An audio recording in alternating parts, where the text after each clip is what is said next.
रहीम। Next हम पढ़ेंगे हिस्सा तारीख़, उसका यूनिट नंबर 1 और तरतीब के हिसाब से यूनिट नंबर 5 वादिया सिंध की तहज़ीब। वादिया सिंध की तहज़ीब। वादिया सिंध का इलाका हज़ारों साल पहले अपनी रवायात और तहज़ीब की बदौलत उस वक्त की तरक्की याफ्ता अक़वाम से बहुत आगे था। उस दौर में जो लोग थे उनके जो फ़िज़िकल फ़ीचर्स थे वो कैसे थे, वो हबशियों की जैसे थे। उनकी जैसे चिपटी नाक थी, छोटे कद थे और स्याह रंगत थी, लेकिन उन्होंने अपनी तहज़ीब को परवान चढ़ाया था। ये लोग बहुत ज़हीन, अमन पसंद थे और इन लोगों का जो ज़रिया माश था या रोज़गार था वो काश्तकारी, तिजारत और गल्लाबानी था, यानी भेड़ बकरियाँ वगैरह चराना। और ये तहज़ीब 2500 साल अपनी इंफरादियत और ख़ूबसूरती के एतबार से तरक्की करती रही।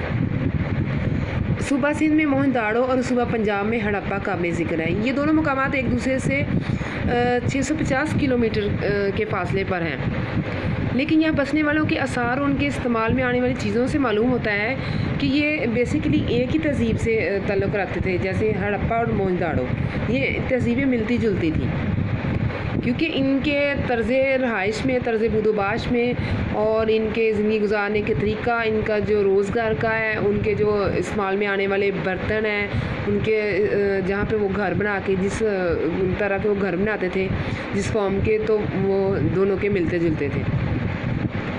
जैसे इनका तर्ज़ तमीर और लिबास दीगर मशागल बहुत ज़्यादा मिलते जुलते थे। अब ये कि ये कहाँ पे थे, ये इलाके जो इनमें थे मेहरगढ़, कोट डीजी, मोहनदाड़ो, हड़प्पा और रहमान डेरी वगैरह के इलाके तहज़ीब दरअसल वादिया सिंध की तहज़ीब का ही हिस्सा थी। और ये तहज़ीब कितने अदवार पर मुश्तमिल थी, यानी इसके कितने दौर थे? 3 थे। पहला दौर था 3800 काफ़मी यानी कबल मसीह से लेकर 2500 काफ़मी, और वस्ती दौर था 2500 से लेकर 1700, और आखिरी दौर था 1700 से लेकर 1300 तक। शहरी ज़िंदगी ने इब्तदाई दौर में खूब तरक्की की थी। घरेलू दस्तकारी को हुनर को फ़रोग़ मिला था। वस्ती या दरमियानी दौर में ये खूब तहज़ीब फैली फूली थी। शहरों देहातों में इजाफ़ा हुआ, कई नई बस्तियाँ भी बनाई गई थी, और आखिरी दौर में जो तहज़ीब की वादी सिंध की तहज़ीब थी वो ज़वाल पज़ीर होना शुरू हो गई थी। और इसके जो तहज़ीब वादी सिंध की तहज़ीब के अहम शहर कौन से सिटीज़ हैं? मोहनदाड़ो है। ये शहर वादी सिंध का अहम मरकज़ था।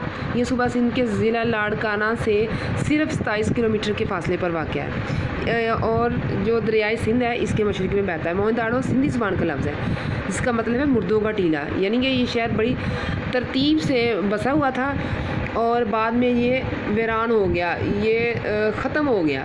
इसमें कोई ज़िंदगी के आसार नहीं रहे। हर चीज़ तबाह हो गई थी। इंसान, जानवर, उनके जो, यानी कि ये सारा कुछ ये खंडात में तब्दील हो गया था, इसलिए इसे मोहनदाड़ो कहा जाता है। इस शहर की गलियाँ खुली और सादा थी। पानी की निकासी का मुनासिब इंतज़ाम था, यानी कि पानी का जो निज़ाम था वो बेहतर था, अच्छा था। और 1922 में एक अंग्रेज़ माहिर आसार कदीमा सर जॉन मार्शल की निगरानी में मोहनदाड़ो टीलों की जो खुदाई की गई, तब ये शहर बरामद हुआ था।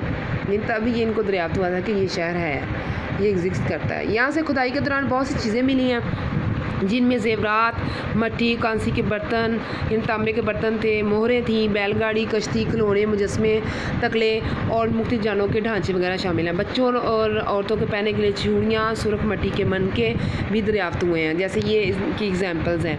ये देखें, ये उनके एक समझ लें जैसे जेवर होता है ना, ये लोग ख़वातीन उस दौर में, बच्चियाँ और ख़वातीन पहनती थी, और ये उनके जो सिक्के थे उसके ऊपर इनकी शक्ल थी। और ये भी इनके जो छोटी मोटी चीज़ें हैं, जैसे इनकी जो काट यानी छकड़ा बनाया हुआ है, और उसको वो शो कर रहा है कि उस दौर में ये इसी चीज़ को लेकर इसी से ही बर्दारी का काम लिया जाता था, और उसको एग्जाम्पल के तौर पर उन्होंने ये बनाया था। यानी कि बैल जो है उनकी ज़िंदगी में बड़ा अहम किरदार अदा करता था। आगे हड़प्पा। वादी सिंध की कदीम तहज़ीब से तल्लुक़ रखने वाला एक और शहर हड़प्पा है, जो मोहनदाड़ो से 650 किलोमीटर के फासले पर सूबा पंजाब के ज़िला साहिवाल, यानी जो आज का ज़िला साहिवाल है, उस दरिया रावी के किनारे वाक़या था। 1946 में हड़प्पा में खुदाई के दौरान मिलने वाले आसार काफ़ी हद तक मोहनदाड़ो से मिलते जुलते हैं। ये इलाका भी काफ़ी ज़रखेज़ और सरसब्ज़-ओ-शदाब था। ये बहुत बड़ा शहर था। इनके भी मकानात, गलियाँ, सड़कें, निकासी आब यानी पानी का जो निज़ाम था उसके लिए नालियाँ बनाई गई थी। दीगर तामीरात भी इस मोहनदारों से ही मिलती जुलती थी। हड़प्पा से बर्तन और ज़ेवरात और मामूली किस्म के हथियार भी मिले हैं और बर्तनों पर मुख्तलिफ जानों की तस्वीरें बनी हुई हैं। हड़प्पा और मोहनदारों की तहज़ीब एक जैसी ही है। दोनों में रहन सहन के तरीके और इस्तेमाल में आने वाली चीज़ें भी सेम है, इनमें कोई फ़र्क नहीं है और ये बेसिकली दोनों शहर वादी सिंध की तहज़ीब का हिस्सा ही थे।